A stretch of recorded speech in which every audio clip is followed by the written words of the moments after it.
I really wasn't expecting much with this. Hey guys! Alright, well, quite recently we made quite an interesting discovery. And well, I say we, but my husband made the discovery, but he was at a Dollar General recently and he just so happened to find some new puzzles that he knew I had never seen before. And what was super fantastic about it was that they were only $5. But what was even more fantastic than that was that, well, actually, no, $5 is pretty fantastic. But anyways, what was even greater about that, at least I think, in my opinion, was that the puzzles, these $5 puzzles, were Disney images. So of course my husband came back home with a few puzzles for me because he knew, I wouldn't be mad about it. But one of the first ones that we have here is a 300 count puzzle. And this one is called Disney's Mickey Mouse, I guess. That's all it says. But anyways, as I said, it's 300 pieces and it's 15 inches by 11 inches when it's completed. Now this is interesting because the brand of these puzzles is Red Barn, but it also says Seiko on it. So I'm just gonna assume here that maybe Seiko, bought out Red Barn, or it's just a less expensive collection that they have. But I do know that Seiko puzzles are generally made in the USA. These here are made from China, which would probably explain the cheap price. So knowing that might give us a pretty good idea of what we're gonna actually be dealing with here in terms of quality. But I'm trying to be optimistic. I'm just gonna hope for the best here, even though it's only $5. But anyways, aside from that, I mean, this image is fantastic. We've got Mickey and friends. They're at a diner. They're eating like all the delicious things you'd eat at a diner. I want to be here with them. This image looks like it's going to be so much fun to put together. And at 300 pieces, it's going to be some good, quick fun too. I mean, at least I hope it's quick fun. Knowing me, I might end up taking forever with it. But anyways, the second puzzle that I have here is Disney's The Lion King. And this one is 1,000 pieces. And it's 24 inches by 18 inches when it's completed. And again, we have another amazing Disney image here. And The Lion King is, one of my favorite classic Disney movies. At least I think it's considered classic. Is it? I don't know. But anyways, I'm pretty sure it's going to be quite challenging because we got a lot of green and sky and, animals and whatnot. So, we'll see in terms of challenge level. Who knows? And then I don't think I'm actually going to do this one in this video, but I figured, what? I might as well show you anyways, right? Just so that you can see the amazing collection that they have. And this one is called Disney Princess. It's also 1,000 pieces and it's also 24 inch by 18 inches when it's completed.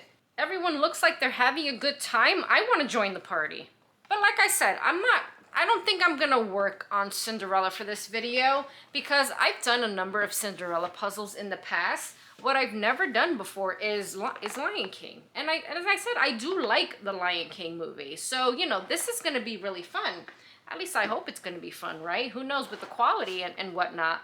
But with these puzzles only being $5, I've said this in other videos before. You really can't be expecting amazing quality stuff here. So going in with this mindset, I'm not gonna kind of be pulling my hair out in case I do come across instances of loose fits and crumbliness and, I'm not too sure how this print is gonna look. But you know what, either way, I'm super excited to get started on these. I can't wait to see, is it actually gonna be, better than I expect? I don't know. But you know what? We're never gonna find out, if I don't stop rambling. So you know what? Let's open these up and let's see what these $5 puzzles are all about. All right, let's see what these are all about. Now let's start with the 300 count puzzle. So let's see, we got a little bit of tape here. Oh, I should probably get my blade, right? All right, so this is a very thin cardboard box, not like your typical Seiko puzzle boxes, and it opens a bit differently. It has like this little, what do you call this, flip top? Is that what it is, with the tabs and whatnot? But anyways, here's our bag of pieces. Not really seeing any puzzle dust in here, but let's open this up and let's see what these pieces are like. All right, this is actually quite interesting. They feel pretty nice. We got ourselves a standard, it's kind of a standard looking piece size here. I thought we would be dealing with bigger pieces, but I guess not. But anyways, let's check out this print quality. Well, I have to say, so far I'm actually quite impressed with this print. It looks very clear. The colors are very nice. It actually looks pretty true to the box image. Now I am noticing these do have quite a bit of a glossy finish to them, so just keep note of that. And quite surprisingly, these pieces actually feel sturdy. Even, I'm not putting beastly force on it, and you never want to do that kind of thing with your puzzles. But even while I'm trying to like move the tabs a bit here, they're really not bending easily. This is quite impressive. And in terms of piece thickness, we have 1.5 millimeters or 0.06 inches. And in terms of size, of course, it depends on, the piece shape, but we got ourselves 0.91 inches there, or 23.2 millimeters. This is a pretty good piece size. This is a great print. I'm actually really impressed so far. So what I'm going to do is I'm just going to move these to the side because the 300 count puzzle is the one I'm going to do first. Let's open up the 1000 count and let's see how they compare to the 300 count pieces. All right, from what I'm seeing already so far with the 1000 count puzzle is we pretty much have the same quality print here. I mean, look at that. That's someone's paw. At least I think that's someone's paw. I see fingers. Anyways, look at how clear this print is.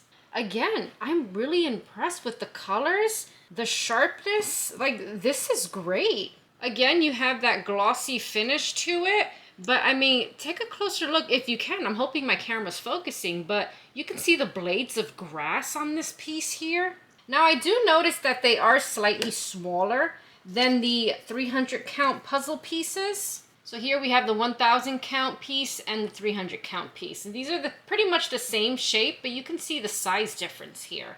So you're getting a slightly smaller piece with the 1000 count puzzle. And in terms of thickness, let's see, they should pretty much be the same. We have 0.06 and 1.6 millimeter. But anyways, aside from that, what I'm more curious about is how these pieces are going to fit. Is it going to be crumbly? Am I going to hate it? Is it going to be, easy, fun? I don't know, but we shall see, right? But anyways, you know what, guys? As I said, we're going to get started with the 300 count puzzle. Then we're going to move on to the 1000 count. And then we're going to compare the two and see which piece count is the better experience for the price. And if overall these are worth spending $5 on. So anyways, let's move on with this.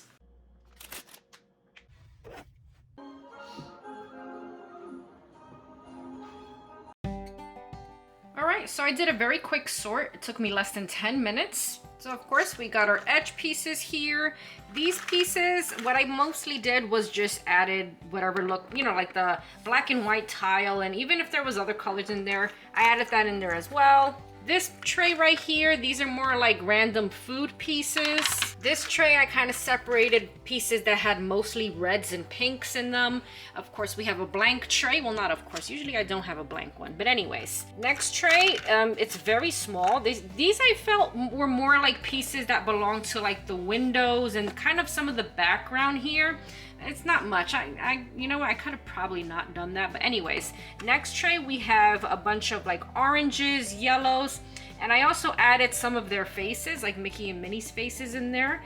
And then for the last tray here, I did pieces with mostly like that bluey, greeny background. So you're going to get a lot of these pieces in there, and there will be some lamps and other details. But as I said, very, very quick and simple sort. It's only 300 pieces, so I didn't drive myself too crazy with it because I really want to get started. So let's go do that.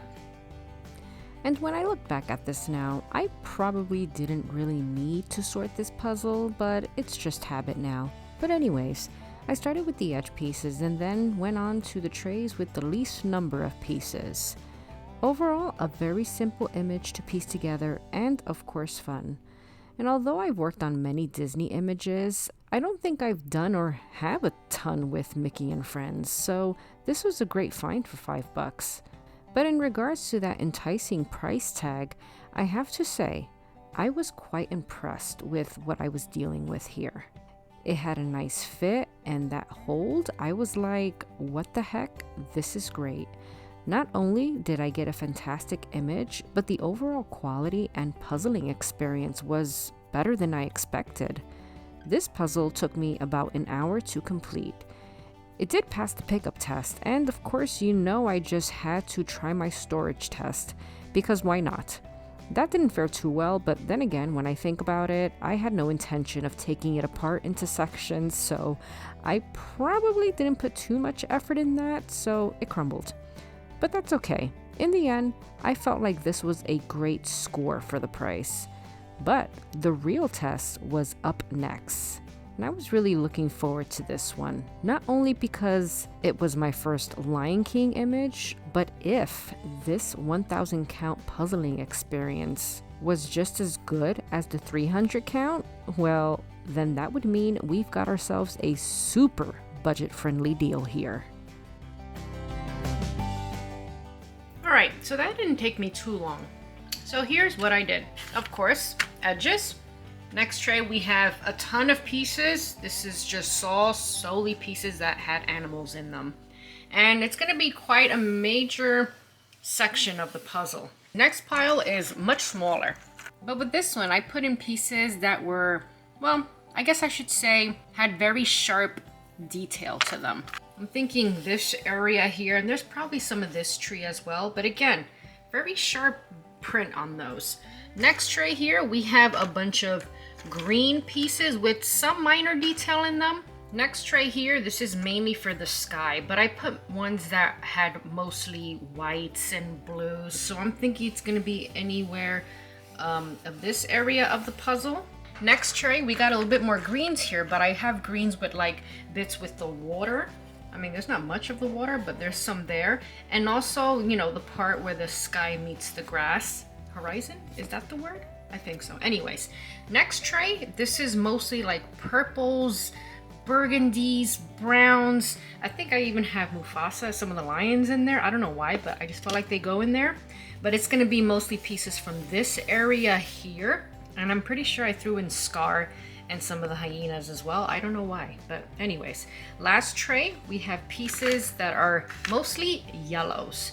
And that's going to be for anywhere in this area of the puzzle, at least I think. As I said, I didn't take very long with it, so pretty straightforward. And now we're ready to move on with this, so let's go.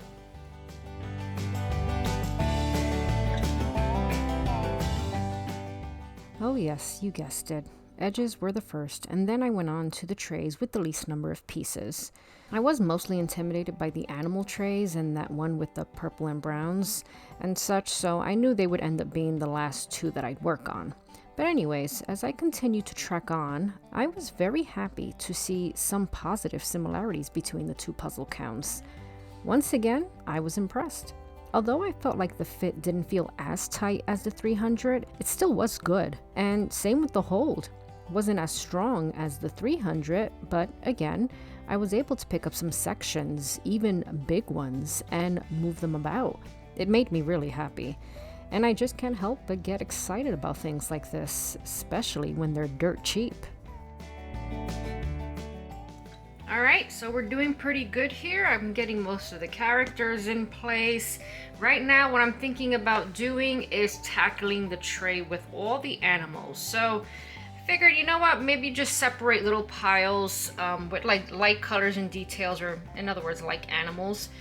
So we have giraffes. I'm gonna do one for the elephants, one for like the zebras and whatnot. So that should help me get through that area fairly quickly. And it takes up most of this bottom part of the puzzle. And then after that, we'll just finish off whatever we have left at the top, and then we'll be done with this. But yeah, honestly, overall, not too bad in terms of, difficulty levels. Not that bad so far. But anyways, let's get to the animals and we'll see how I feel about that afterwards. Let's move on. That animal tray was pretty tough, but I did resort it by trying to group certain animals together, like the elephants, giraffes, zebras, anything that was easy to make out. And after getting stuck with that a few times, I moved on to the sky, then onto that purple-brown tray, tackling each one by resorting it by colors, then finished off with the rest of the animals. This puzzle took me about 5 hours to complete. After that last piece was in, I once again had to put that whole to the test. Pickup test passed, and surprisingly, it even held up better to my storage test. Even though I didn't break up the whole puzzle into sections, but the fact that it came apart easily on the first try, that was good enough for me. This marked my first Lion King puzzle officially done, and my second intriguing experience with Seiko's Red Barn puzzles. Well, quite honestly, that was a surprise, and a good one at that. I really wasn't expecting much with this, but I feel like it ticked all the boxes. With both the 300 and 1000 count puzzles, you get a really nice print. The colors were vibrant, it was a sharp print. You can see all the little details really well. And then with both, you also have a really nice piece size, and what's also great is that you get a really nice variety of piece shapes with both. And in regards to the fit and the hold, I mean, again, it was another surprise to me. To be quite honest, I almost feel like it was better than like your typical Seiko puzzles, which cost at least double. I'm not kidding, I feel like I had more instances where I was able to pick up sections and move them about very easily. There wasn't really a, major crumbliness. It all held on surprisingly well. Now, would I say these were absolutely perfect? I mean, of course not. These did have quite a bit of gloss. So you really gotta work with your lighting and angles and whatnot so it didn't shine too much on the pieces. And you don't get a poster. What you do get is a very small reference image on the back of the box. But again, $5, what can you expect? You can't have it all, right? But would I still buy more of these puzzles for $5? Absolutely. In my opinion, for the price, you get a overall pretty good experience. And on top of that, you're getting a Disney image. I mean, what could be better than that? I mean, again, at least to me, that's just how I am. So if you do see these in your Dollar General at some point, or in any other store, I don't know if you can find these anywhere else. If you do see them anywhere else, please let me know down below, because I'd be curious if they'll come out with even more Disney images. And I know it's not for everyone, so who knows, maybe Seiko Red Barn will start coming out with other images other than Disney. But anyways, if any of yous have already tried these puzzles before, please let me know down below. What have your overall experiences been like? And also, what images did you try? Again, if I see more of these the next time I visit Dollar General, I will not hesitate to pick up some more. Especially the 300 count puzzles. They were like really good, quick fun, and the price is right. But then again, even the 1000 count puzzles were, for the price, a really good experience. So again, guys, highly recommend it. If you do try them, or if you picked more up and you feel differently about it, you think I'm talking crazy, you can let me know down below as well. Now I'm thinking for the next few puzzles that I work on, I really want to try the ones that I picked up from Five Below. And I really want to compare these two and see which one is the overall better experience, or which is the overall better value for your $5. So you know what? We shall see, right? I'm super looking forward to that. But anyways, guys, hope you are all doing well. Thank you all so much for watching, and I'll see you in the next one.